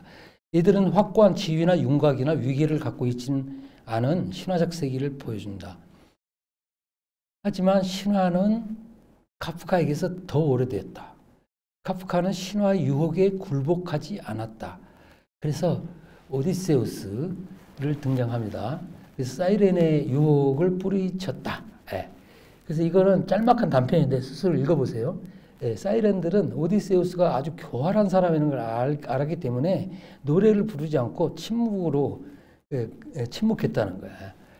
근데 오디세우스도 침묵한다는 걸 알았다는 거야. 근데 노래를 부르는 것이냐 이렇게 내세웠다는 거야. 아주 복잡한, 그래서 이게 변증법적, 성인들을 위한 변증법적 동화라고 말합니다. 왜냐하면 이야기꾼 아까 말씀드렸는데 거기 읽어보면 신화의 폭력을 극복한 최초의 문학적 정거가 동화라고 말합니다. 동화는 실제로 서기 2세기, 3세기, 4세기경 게르만족이 퍼져나갈 때 동화들이 많이 여러 문화권에서 동시다발로 많이 생겨납니다. 그래서 동화, 메르시안, 동화가 바로 신화의 이러한 속박, 폭력으로부터의 그러한 관계를 써서 벗어나는 굴레에서 최초의 증거이다. 그러니까 신화에서는 자연은 피비린내 나요. 근친상간이나 폭력이 난무하거든요. 근데 동화는 어떻습니까, 여러분들? 동화 한두 개 떠올려 보세요. 자연이 자연이 도와줍니다, 인간을. 그래서 되게 동화의 스토리텔링의 다는 아니지만 많은 기본 도식이 뭐냐면 무슨 이유로 마법에 걸려 아까 불행에 빠져요. 운명에 빠지는데 그래서 고생해. 그러다가 나중에 그 마법에서 풀려나요. 그때 자연이 도와주고 아니면 어떤 다른 우연한 계기가 도와주고 이런 구조예요. 다시 한번 마법, 그 다음에 순환, 그 다음에 탈마법. 이 구조가 동화의 도식인데요. 베냐민은 어쨌든 동화가 신화가 인간에게 가한 짐, 억압, 폭력 이것을로부터 해방시키는 최초의 문학적 전거였다. 이렇게 말합니다. 오늘날 동화 읽나 사람들이? 사이언스 픽션이 현대의 동화라고 할 수 있어요. 얼토당토하는 이야기들인데 아주 흥미롭게 재미있게 스타트랙, 스타워즈 이런 것들. 그건 어떤 강의자가 그런 말을 했어요. 메르시안의 현대판이 바로 SF 소설입니다. 과연 그런지는 모르겠지만 어쨌든 오디세우스를 지금 보면 오디세우스에서 봤듯이 이 계몽에 관심이 있어요. 계몽. 그러니까 신화의 유혹, 그렇죠? 사이렌의 유혹에 빠지면 죽음이잖아요. 그런 것을 벗어날 수 있는 꾀를 갖고 있는 사람들. 그러니까 긍정적인 의미에서 지금 오디세우스를 다시 쓰기를 한 거예요. 동화식으로. 실제 이야기는 조금 다릅니다. 그건 더 찾아보시면 아는데. 하지만 이런 식으로 해석을 해요. 이거 말고 신화만이 아닌데 여러 가지를 가져와가지고 그걸 이렇게 풀어냅니다. 그 다음에 2장 어린 시절의 사진으로 가면요. 카프카의 어린 시절 사진에 한없이 슬픔에 잠긴 눈은 인디언이 되고 싶은 소망이라는 단편에서 탈출을 꿈꾼다. 아메리카의 주인공 카를 로스만 역시 온전한 이름을 갖고 신대륙이 건너가 새삼을 꿈꾼다. 이 꿈은 오클라호마 자연극장에서 실현된다. 그 극장은 경마장이었다. 어떻게 보면 뜬금없이 여러 모티브들이 벤야민 머릿속에서 줄줄이 엮여져 나옵니다. 그래서 이게 그럴듯한지 그거는 여러분들이 판별하셔야 하는데요. 어쨌든 어린 시절의 사진은 그 다음에 나옵니다. 이거를 사진의 작은 역사에서도 서술하고 있는데요. 이 슬픔에 잠긴 눈이라는 거예요. 그러니까 이렇게 찍으라고 스튜디오에 데려다 놓고 어린 카프카를 억압한 거죠. 이렇게 아주 지 몸통보다 큰 스페인 모자를 들고 벤야민도 이런 짓을 했습니다. 부모가 시켜가지고 스튜디오에서 알프스 산에 산행을 하는 모습을 찍고 요들송을 부르고 요새는 안 하는가요? 여러분들 요새? 왜 이 인간들이 이런 일을 하죠? 어쨌든 한없이 슬픔에 잠긴 눈을 성찰합니다. 왜냐하면 읽어냅니다. 그러면서 이제 경주로가 아까 탈출한다는 걸 그랬잖아요. 근데 자연극장 이야기 나오고 좀 복잡할 수 있는데요. 대충 다 이해 못했대요. 어쨌든 이 극장에서 로스만은 순수하고 투명한 무성격의 인물로 등장한다. 중국인들 특징 짓는 것은 성격과는 전혀 다른 것. 감정의 원초적 순수성인데 프란츠 로젠츠바이크가 동시대인인데 거기서 이제 가져와요. 구원의 별이라는 책에서. 그래서 로스만의 성격이 이와 유사하다. 이 순수성이 제스처적인 행동을 가늠하는 척도이다. 제가 여기서 좀 강조하고 싶은 게 무성격이란 말이 나오거든요. 여러분들 성격은 서양 문학에서 특히 근대 문학에서 중요한 요소예요. 예. 성격을 형성하는 거, 묘사하는 것이 좀 부실하면 어떻게 돼요? 그건 소설로서 취약하다고 여겨져요. 예? 예. 그런데 여기서 무성격이 나와, 무성격. 그래서 나는 많이 생각을 했는데요. 이야기꾼 이었잖아요. 그러니까 전통, 이거 소설이 아니고 이야기에서 등장하는 인물들은 성격이 없어요. 왜냐? 모든 상황에 접합돼요. 적응해요. 그리고 좌충우돌 하지만, 예? 어쨌든 대개는 해피엔드로 끝나죠. 예. 그들이 죽지 않았다면 어딘가에 살고 있을 것이라고, 예, 독일어로는 그렇게 끝나요. 우리는 잘 먹고 잘 살았다거나 아무튼 그래서 해피엔드가 많은데요.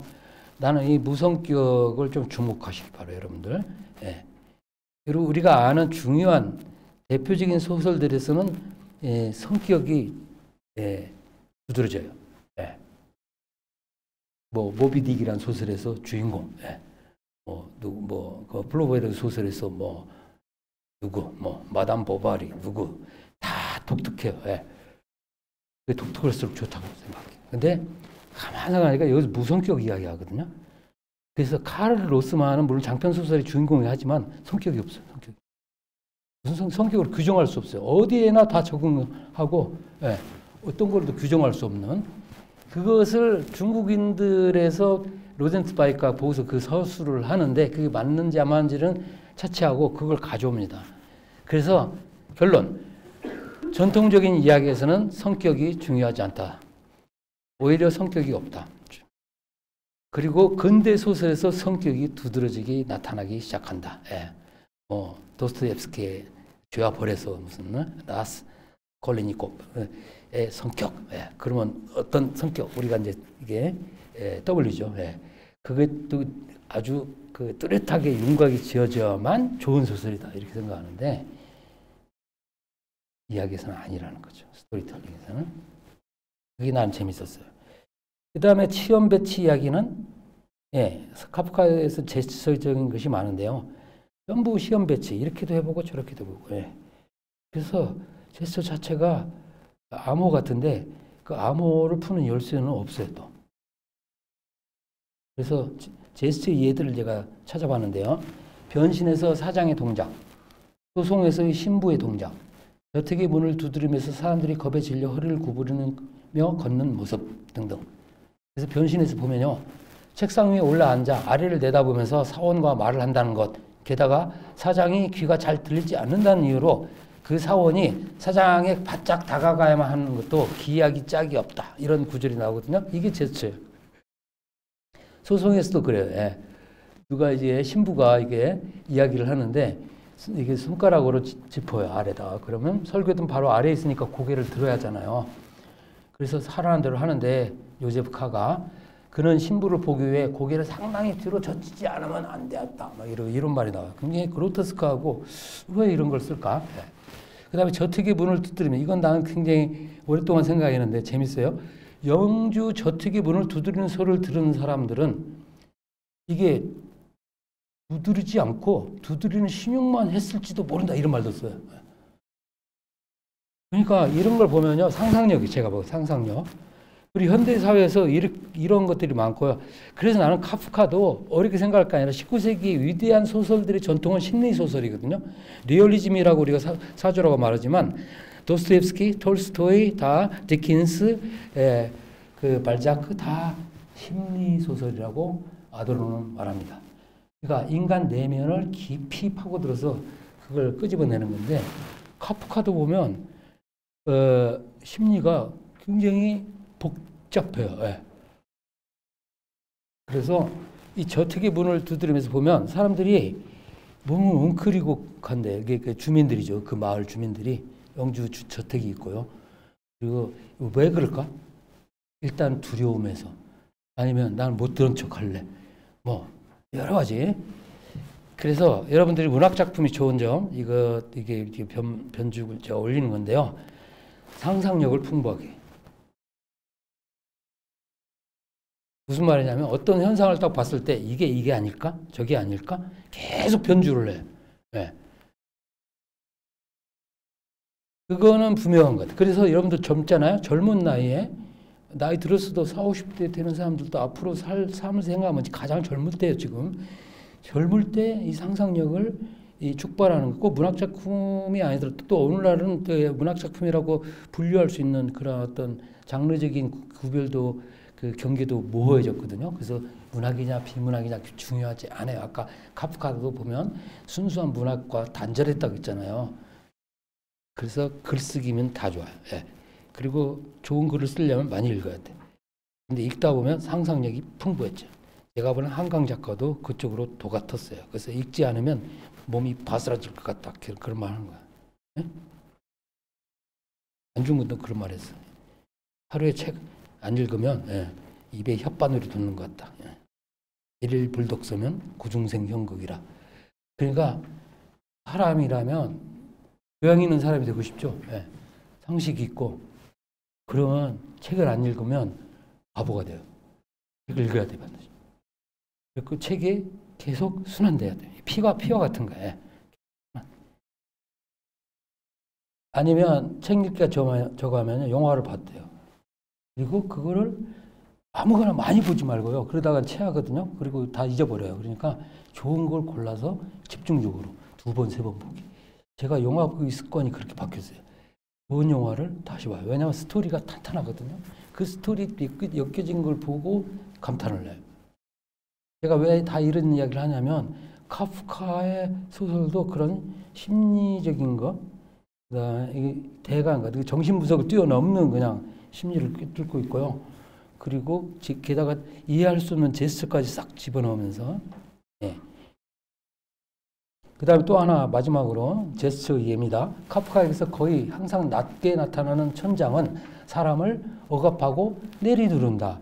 그래서 그들은 머리로 천장을 떠받치기 위해 베개를 가져왔대요. 소송 2장에. 그런데 이것은 바로 우리가 수많은 중세 교회의 기둥들에서 보아온 찡그린 얼굴의 주두들, 카피테일의 이미지다. 이거 찾느라고 힘들었어요. 뭐 보면 이게 교회 건축이거든요. 머리에다 이렇게 메고 있잖아요. 이고 있잖아. 이런 모습.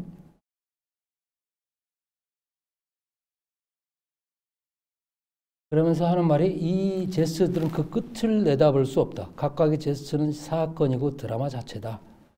이 드라마의 무대는 하늘을 향해 열려있는 세계라는 극장이다 하면서 엘 그레코의 그림들 이야기를 해요. 그래서 엘 그레코를 찾아봤죠. 아니가 아니라 하늘이 주로 묘사되어 있어요. 확 트어 있어요. 그리고 아시다시피 엘 그레코는 19세기 말, 20세기 초 독일 표현주의에 많은 영감을 준 화가로 알려져 있습니다. 그래서 표현주의하고 연관이 됩니다. 그러면서 비유담이란 말을 써요. 카프카가 주로 쓰는 게 이런 비유담 또는 아까 지나갔는데요. 설명을 못 드렸지만 카프카 이야기들은 그것 자체가 아닌 다른 걸 의미하고 있다. 이야기하고 있다. 이게 잠깐 나오잖아요. 그게 바로 알레고리예요. 카프카 소설 전체를 알레고리로 볼 수도 있어요. 그런 방향으로 해석하는 사람들이 많지는 않지만 알레고리라고 해서 그걸 반박할 건덕지는 없어요. 그러니까 그것 자체 아닌 다른 걸 지금 이야기하는 것 같아. 카프카가 왜 이런 제스처를 지금 끌어들이지? 왜 동물들 이야기를 갑자기 뜬금없이 하고 있지? 동물들이 성찰을 굉장히 사람 이상으로 잘하거든요. 깊이 들어가고. 그 갑충으로 해충으로 변신한 그룹으로 잠자도 이제 직장에 안 나가니까 여유롭게 하루 종일 성찰하잖아요. 근데 그 성찰의 깊이가 굉장히 깊잖아요. 동생 생각하고 아버지 생각하고 사장 생각하고. 어쨌든 벤자민이 비유담, 파라벨이라고 하는데요. 우화라고도 번역합니다. 이것이라고 봐요. 카프카의 소설들은 단편이든 장편이든 파라벨이다. 비유담. 뭐냐면 어떤 교훈을 전하기 위해서 구체적인 이미지, 형상들을 가져와 온 것을 가리켜서 파라벨이라고 하는데요. 현대에 와서는 이게 많이 쇠퇴했어요. 하지만 여전히 살아남았고 이 파라벨은 이 동물 우화는 파벨이라고 하는데요. 비슷한 측면이 있어요. 뭐냐면 뭔가 교훈을 전해준다. 그거는 아까 도덕을 배태한다 했잖아. 도덕 이야기도 똑같고요. 계몽적 관심 이야기도 했어요. 예. 사람들 일깨운다는 거죠. 예. 그리고 이 하가다 이야기도 할라카를 지금 찾아가는데 하가다로 지금 우회하는 거거든요. 비유담이라고 할 수 있어요. 근데 율법 자체를 지금 엄명할 수는 없고 어쩌면 몰라요. 그런데 현대는 지금 막 그 무서운 속도로 변하고 있고 그래서 새로운 가르침이 뭔가 이 시대에 맞는 질서가 뭐고 가르침이 뭔가 찾아가다 보니까 이 비유담을 가지고 그거를 설명을 하는 거예요. 예. 카프카의 소설들은 펼쳐진 이런 파라벨들이다. 그것도 원래의 것이 펼쳐진다는 의미에서의 전개가 아니라 봉우리가 꽃으로 개화하는 의미에서의 전개이다. 봉우리가 꽃으로 개화하려면 어떻게 돼? 계속 변신하잖아요. 그러니까 종이로 무슨 학이나 배를 접고 나서 그걸 풀어내는 게 아니에요. 그런 의미에서의 전개가 아니라 계속 어디로 지금 발전할지 모르는 살아있는 식물이라고 생각하십니다. 그러니까 무슨 말이냐면 제가 보기에는 이건 카프카의 작품은 읽으면 읽을수록 끊임없이 의무들이 거기서 그 누에고치가 실 뽑듯이 뽑아져 나오는 거예요. 그래서 그의 우화는 전개된 뒤에도 그 의미가 드러나지 않으며 그래서 시문학과 같다. 포에지. 그래서 카프카적인 우화는 그 포에지다 하고 있습니다. 그 다음에 이거 할라카 하가다 이야기는 앞에서 나왔죠? 자, 그걸 지금 할라카를 찾아가는데 하가다만 지금 쓰는 거예요. 그죠? 네. 그런데 이게 지금 뭐가 완벽한 게 아니에요. 예, 가르침을 전해주는 유물이기도 하고 가르침을 준비하는 전신이기도 하고 그러면서 그 다음 파란 글씨는 제가 주목하는 부분이에요. 이 가르침은 인간 사회에서 삶과 노동을 어떻게 조직할 것인지의 문제를 둘러싼 가르침이다. 이게 유물론입니다. 이 현대사회의 조직이 불투명한 그만큼 카프카는 그 문제에 몰몰했다. 막스 베버는 이거를 탈주술화라고 현대를 지금 해석했죠. disenchantment. 그러니까 주술적이고 미신적인 세계에서 이제 그 과학의 발전을 이제 통해서 밝혀졌다는 거 아니에요. 영화도 그런 역할을 합니다. 육안으로 볼 수 없는 세계를 카메라 렌즈는 볼 수 있거든요. 그걸 보고서 사람들이 어떻게 돼? 알게 되잖아요. 예, 알게 되잖아요. 그게 교훈이든 뭐 도덕이든 거창한 말을 할 필요 없이 안다는 게 중요해요. 인식한다는 게요. 그죠? 그래서 근데 현대 사회가 어떻게 됐습니까? 조직이 불투명해졌어요. 비로크라티 들어보셨죠? 예. 그래서 막스 베버는 그 탈주술화 과정으로 모더니티를 뒤에 해석하지만 그 합리성이라는 것이 미래가 밝다고는 안 했어요. 왜냐하면 인간을 쇠우리 아니면 철제세장이란 하는데 철제세장이 가둔다고 했어요. 자기가 만들어낸 우리가 만들어낸 인간이 만들어낸 이 철제세장에 갇히는 거예요. 그러니까 어떤 합리성이냐 그걸 물어야 돼요. 예. 그래서 합리성 자체가 좋은 것만은 아니에요. 그리고 합리성은 복수야. 여러 합리성이 있어요. 예. 그래서 자, 그래서 인간 사회를 삶과 소득은 어떻게 조직할 것인가? 이거는 막스주의, 유물론 이런 데서 고민하는 문제 아니야? 사회주의에서. 예. 자본주의는 어차피 자연스럽게 죽지 않는다고 그랬어요. 왜냐하면 자본주의는 절대 자연사하지 않을 것이다. 그러니까 세계를 다 결단내고 마지막에 갈 거예요. 예. 그러니까 이게 종교로서의 자본주의에서도 썼는데요. 예. 종교는 그래도 어떤 틀이 있잖아. 가르침이 있고 무슨 예배 형식이 있고 제례가 있고 뭐 은총이 있고 뭐 경전이 있고 자본주의라는 종교는 제례로만 순수히 제례로만 이루어졌다. 은총도 없고 가르침도 없어요. 만몬밖에 없어요. 만몬. 모든 인간 심지어 신까지도 죄에 빠뜨리는 채무. 죄 슐트의 독일어는 채무라는 뜻도 있거든요. 채무자로 만들어버리는 그러한 세계. 이제 자본주의인데요. 제가 디스토피아적으로 그린다는 게 아니라요. 자, 카프카로 돌아가서 카프카는 이걸 지금 고민하고 있는 거예요. 근데 절망하고 있지도 않고 섣부른 희망도 불어넣지 않고 계속 하가다를 찾아가잖아요. 만들어내고 비유담을 만들어내고 그러면서 운명의 자리에 정치가 들어서야 한다면 카프카에게서 이 조직은 운명으로 나타난다. 이 조직이 나는 운명이라는 걸 여러분들도 쉽게 떠올릴 수 있을 것 같아요. 예. 예를 안 들어도 되겠죠? 최근에 일어난 큰 사건 2개. 하나는 사고, 하나는 정치적인 문제. 이거 조직을 끝도 없어요. 그죠? 예. 시즌 2가 또 등장할 것 같고, 시즌 3, 시즌 4. 결론이 없어요. 이런 세계에 빠져든다고. 그러니까 지금 비근한 예를 드느라고 내가 들었는데 꼭 맞는지 모르겠어요. 어쨌든 간에. 그래서 저는 제 꿈 이야기하자면 한 예를 좀 들어야 하니까 꿈에 스마트폰으로 그러니까 눌러야 하는데 안 눌러지고 가서 내가 잘못 눌러가지고 거꾸로 가고 막 그래가지고 막 고민하는 꿈을 최근에 부쩍 많이 꿔요. 여러분들은 안 그래? 그건 무슨 말이냐면 이 과학적으로 우리가 수혜를 받잖아요. 많은 그 발명품이 있고 우리를 인간 삶을 윤택하게 해준다는 그 매체들이 사람을 그냥 이런 심연 속으로 빠뜨리는 그런. 그래서 또 엘리베이터도 많이 타는데요. 엘리베이터 올라갔다가 엉뚱한 데 타가지고 한참 내려가고 막 그런 것도 꾸고요. 뭐 문이 안 열리고 막. 다음 역은 이 역의 종착역인 정량리역입니다. 내리실 문은 없습니다.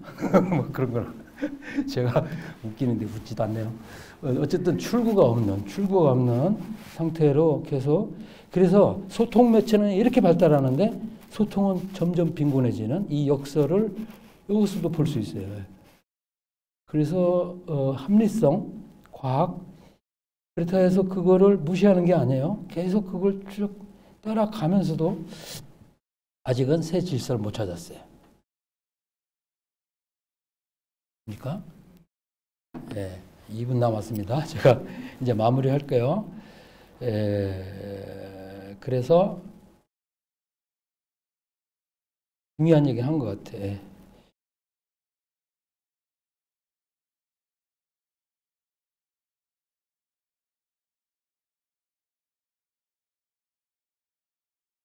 그래서 꼽추난장이가 짤막하게 한 3, 4분 걸릴 것 같은데 좀 양해를 바랍니다. 1, 2분 추가해도. 꼽추난장이가 바로 망각을 상징해요. 그죠? 꼽추난장이는 뭐냐면 이게 동화에 나오는데요. 내가 뭐 하다가 잘못해서 뭐 깨트리잖아요. 그릇 같은 거. 그럼 꼽추난장이가 보고 있어요. 이미 와서. 그런데 이 꼽추난장이가 나중에 그 아이한테 나를 위해서 기도를 해주렴. 너 혼자만 기도하지 말고. 근데 이 꼽추난장이는 기형이죠. 기형. 이게 망각이거든요. 카프카의 많은 소설들이 망각의 순간에 출발해요. 근데 망각이 왜 중요하냐면 가장 중요한 것을 망각하기 때문에 즉 그건 뭐냐면 구원의 가능성이에요. 그러니까 망각이 중요한 거예요. 그 망각에서 깨어나면서 결국은 그 시작하는데요. 그 변신 같은 게 대표적이죠. 그렇습니다. 그래서 이 꼽추난장이는 메시아가 오면 사라질 것이다.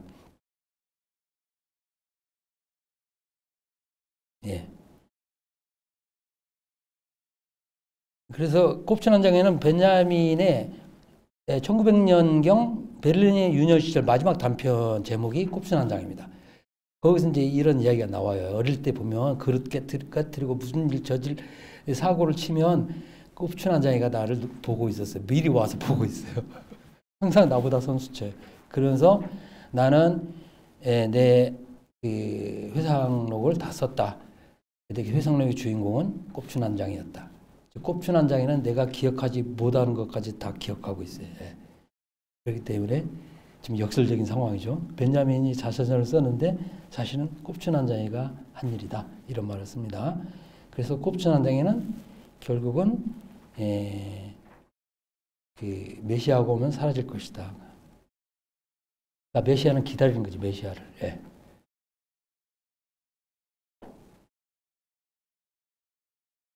그래서 소송의 대상은 망각이다. 이렇게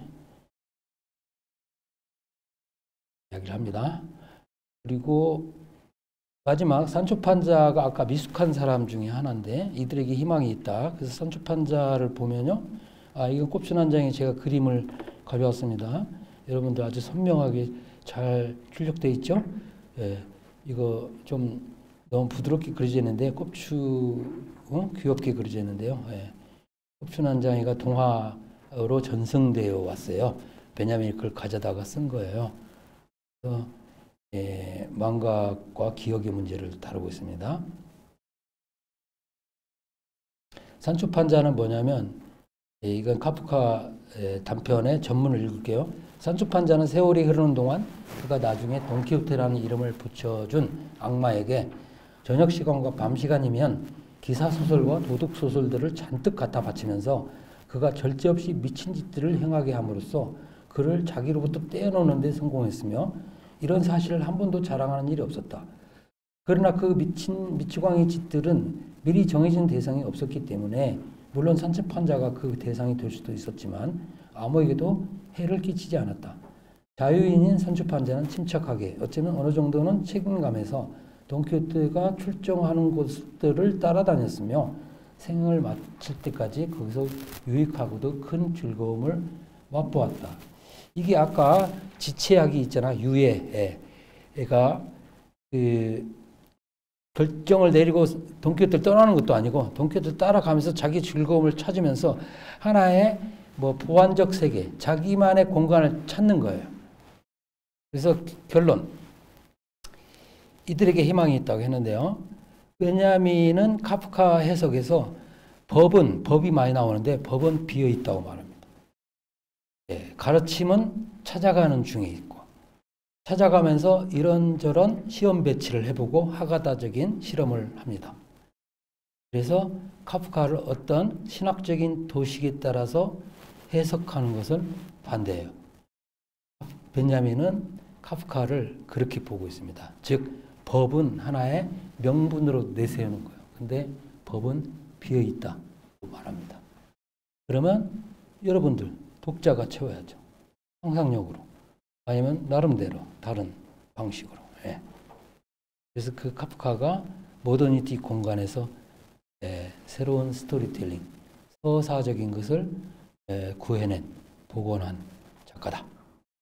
서사가 위기에 처한 거에 바로 모더니티잖아요. 서사와 재현의 위기 상황에서 나름대로 서사적인 것을 복원했다 라고 볼 수 있습니다. 새로운 현대 이야기꾼이죠. 현대 이야기꾼. 여러분들 개인적 취향에 따라서 이게 자기 취미에 안 맞을 수도 있는데요. 카프카가 그랬다는 것이고 그게 또 현대의 문제점, 현대인들이 겪고 있는 대중으로서나 아니면 개인으로서 그러한 문제점을 정확하게 그거를 언어화시켰다. 그러니까 예를 들어 깝깝함이라든지 뭔가 이게 답답함.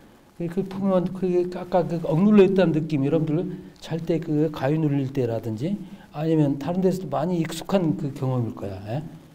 그래서 이제 아도론으로 넘어오면 아도론은 베냐민의 카프카 해석에서 많은 걸 넘겨봤습니다. 그러니까 거의 유사하다고 할 수 있어요. 그래서 아도르노의 카프카 해석은 카프카는 후기 자본주의 시대의 암호문이다. 그러면 후기 자본주의가 뭡니까? 바로 모더니티 문제지. 즉 카프카의 작품은 우리가 살아가는 이 현대의 문제점을 꿰뚫고 있다. 그리고 거기서 많이 등장하는 화두가 so ist es, 독일어로 그렇다니까. 아니면 이럴 줄 알았어. 실제로 그렇다. so ist es. 그래서 제스처든 말이든 이게 딱 보여주는데 여러분들이 직감적으로 이게 낯설고 그로테스크하고 약간 끔찍하고 그런 것 같지만 뭔가 여러분들 섬뜩한 것이 프로이트는 익숙한 것이라 했거든요. 익숙한 것이 억압당했을 때 등장하는 모습이 섬뜩한 거예요. 사실 나한테 익숙한 거예요. 그래서 전통적인 그러한 형식, 가르침, 역사가 진보하기 이전의 그러한 맥락으로 현대를 풀어냈다. 그런데 새로운 가르침은 찾아내지 못했고 그렇다고 포기한 것도 아니고 찾아가는 중이다. 뭘로써? 새로운 서사 전략으로. 그렇게 요약할 수 있겠습니다.